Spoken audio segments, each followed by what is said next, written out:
Tata Motors के पास market share कितना था भाई, 80% से भी ऊपर। फिर वो गिरकर 70 पे आया, 60 पे आया, 50 पे आया, और अभी के टाइम पे जो डेटा में देखने को मिल रही है वो और भी ज़्यादा शॉकिंग है। डेटा यहाँ पर ये कह रहा है दोस्त कि जून के महीने में जो टोटल ईवी सेल हुई हैं उसका 53% कॉन्ट्रीब्यूट हुआ है महिंद्रा की तरफ से और एमजी की तरफ से। और अगर हम बात करें जून के महीने का, तो टाटा मोटर्स का जो मार्केट शेयर था ईवी में वो गिरकर 35.8% तक आ चुका है, जो कि एक तरह से देखा जाए तो अच्छी खबर नहीं है अगर हम बिज़नेस के हिसाब से बात करें टाटा मोटर्स के लिए। बट ऐसा नहीं कि टाटा मोटर्स सबसे ख़राब ईवी बेची है, ऐसा नहीं है। ईवी के सेल्स अगर देखोगे जून के महीने का, तो सबसे ज़्यादा यूनिट्स टाटा मोटर्स ने ही बेचा है। जून के महीने में कितना भाई, तो 4664, और पिछले साल जून में कितना बेचा था, 4590। ईयर ऑन ईयर बेसिस पे 2% की ग्रोथ और मंथ ऑन मंथ बेसिस पे 1% की ग्रोथ। बट वही अगर हम बात करें महिंद्रा की, तो पिछले साल इसका नंबर काफ़ी छोटा था, इस वजह से आपको 512% की ग्रोथ दिख रही है।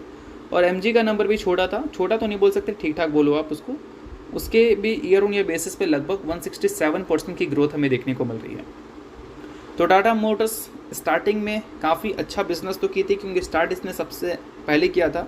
बट अब इनको टफ कंपटीशन मिल रहा है कहीं ना कहीं महिंद्रा से भी और एमजी से भी। ये दो मेन कॉम्पिटिटर रहेंगे टाटा मोटर्स के लिए, और हो सकता है फ्यूचर में आपको Hyundai का भी नाम देखने को मिले, क्योंकि इस बार उन्होंने 509 ईवी बेचा है, जो कि ईयर ऑन ईयर बेसिस पर अगर हम देखें तो 708% ग्रोथ हमें दिखा रहा है। तो इस चीज़ को ध्यान में रखना। बट अल्टीमेटली ये जो सारी चीज़ें हैं ईवी के सेल्स की, ये पर्सनली अगर देखा जाए तो टाटा मोटर्स की प्रॉब्लम है।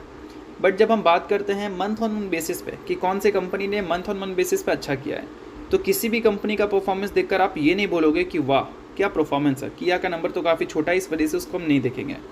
टाटा मोटर्स में मंथ ऑन मंथ बेसिस पे 1% की ग्रोथ, एमजी में नेगेटिव ग्रोथ, महिंद्रा में 5% की ग्रोथ, Hyundai में 20% की नेगेटिव ग्रोथ और BYD में 11% की नेगेटिव ग्रोथ। अब देखो, इससे एक चीज़ तो पता चलता है कि अगर हम पूरे सेक्टर की बात करें तो सेक्टर में प्रॉब्लम तो है।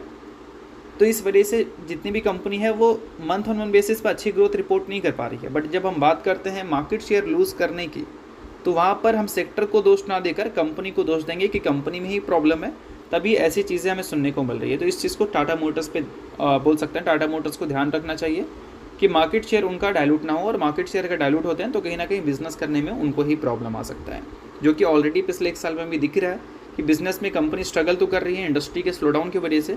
अब मार्केट शेयर कंपनी अगर लूज़ करेगी तो कंपनी के लिए सिचुएशंस बिजनेस के हिसाब से अगर हम देखें तो और भी ज़्यादा खराब हो सकती हैं। तो इस चीज़ को ध्यान में रखना। तो दोस्तों ये वीडियो यहीं तक था। आपको करता हूँ वीडियो आपको अच्छा लगा, वो वीडियो लाइक कीजिए, पहले सब्सक्राइब कीजिए। वीडियो के लिए बहुत बहुत शुक्रिया।